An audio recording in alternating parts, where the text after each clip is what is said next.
آپ صلی اللہ علیہ وسلم نے حضرت عمر رضی اللہ تعالی عنہ کو فرمایا، عمر جس راستے سے آپ گزر جاتے ہیں تو شیطان وہ راستہ بدل لیتا ہے، شیطان کو جرأت نہیں ہوتی کہ شیطان اس راستے سے گزرے۔ تو حضرت عمر رضی اللہ تعالیٰ عنہ آپ صلی اللہ علیہ وسلم نے فرمایا، اگر میرے بعد اللہ تعالیٰ کسی کو نبی بناتا تو وہ عمر بن خطاب کو اللہ تعالیٰ نبی بناتا۔ آپ نے فرمایا اللہ نے نبوت کا دروازہ بند کر دیا ہے، اللہ تعالیٰ نے جو ایک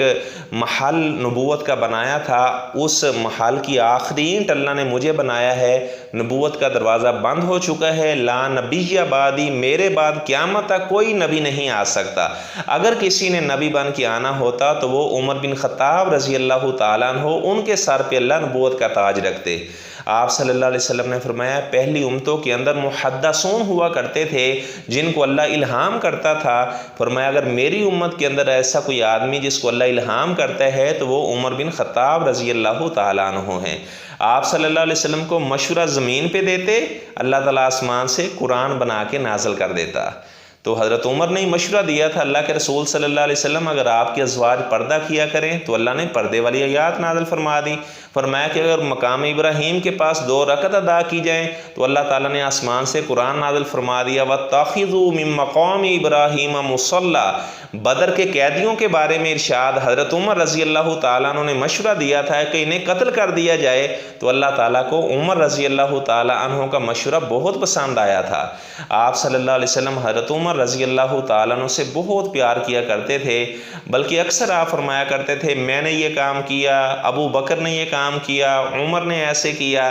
ایسی محبت تھی کہ اللہ تعالیٰ نے دنیا میں بھی اکٹھا رکھا اور دنیا سے جانے کے بعد بھی آپ صلی اللہ علیہ وسلم کے قدموں میں حضرت عمر رضی اللہ تعالیٰ عنہ کو اللہ تعالیٰ نے جگہ دی۔ حضرت عائشہ رضی اللہ تعالیٰ عنہ فرمایا کرتی تھی، اے لوگو اگر تم اپنا ایمان تازہ کرنا چاہتے ہو تو عمر کی باتیں کیا کرو، اللہ تعالیٰ تمہارے ایمان کو تازہ فرما دے گا۔ عبداللہ بن مسعود رضی اللہ تعالیٰ عنہ وہ بھی یہی بات کیا کرتے تھے، فرمایا کرتے تھے اگر آپ اپنا ایمان تازہ کرنا چاہتے ہیں، اپنے ایمان کو آپ جلا بخشنا چاہتے ہیں، عمر بن خطاب رضی اللہ تعالیٰ عنہ ان کی باتیں کریں، اللہ تعالیٰ آپ کے ایمان کو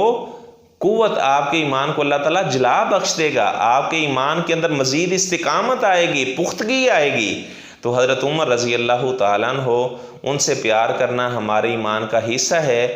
آپ صلی اللہ علیہ وسلم نے حضرت عمر رضی اللہ تعالیٰ عنہ ان کو بے شمار مواقع پر آپ نے جنت کی بشارت دی، ابو بکر فی الجنہ، عمر فی الجنہ، اور اس طرح آپ صلی اللہ علیہ وسلم نے حضرت عمر رضی اللہ تعالیٰ عنہ کو جب آپ نے خواب دیکھا تو آپ نے فرمایا کہ میں دودھ پی رہا ہوں، تو میں نے عمر کو دیکھا تو اپنا باقی ماندہ دودھ میں نے عمر کو دے دیا۔ تو صحابہ نے کہا اللہ کے رسول صلی اللہ علیہ وسلم فما اولت، آپ نے اس کی تعبیر پھر کیا کی؟ آپ نے فرمایا انبیاء کے بعد سب سے زیادہ علم اللہ تعالیٰ نے میرے صحابی عمر بن خطاب رضی اللہ تعالیٰ عنہ کو عطا کیا ہے۔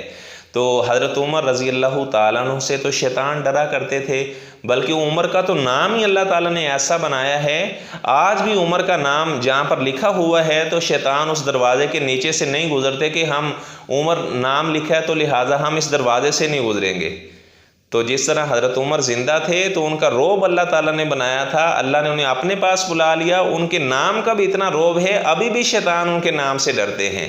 تو حضرت عمر رضی اللہ تعالیٰ عنہ کا نام ہی اللہ نے ایسا بنایا، یہ تو جو لوگ حضرت عمر کا نام نہیں لینا چاہتے ان کی زبان پر بھی آ جاتا ہے، آپ کی عمر کتنی ہے یہ آدمی کبھی کسی سے سوال ہی کر لیتا ہے، تو عمر کا نام ہر آدمی کی زبان پہ آ جاتا ہے۔ تو میں اللہ تعالیٰ سے دعا کرتا ہوں اللہ تعالیٰ ہمیں آپ صلی اللہ علیہ وسلم کے تمام اصحاب سے دل و جان سے محبت کرنے کی توفیق عطا فرمائے، جس طرح اصحاب رسول نے اعمال کیے اللہ تعالیٰ ہمیں بھی نیک صالح اعمال کرنے کی توفیق عطا فرمائے۔ السلام علیکم ورحمۃ اللہ۔ اس طرح کی مزید علمی باتیں سننے کے لیے آپ میرا چینل بھی سبسکرائب کریں تاکہ آپ گھر بیٹھے ہی اس طرح کی باتوں سے مستفید ہوتے رہیں۔ جزاکم اللہ احسن الجزاء فی الدنیا والآخرہ۔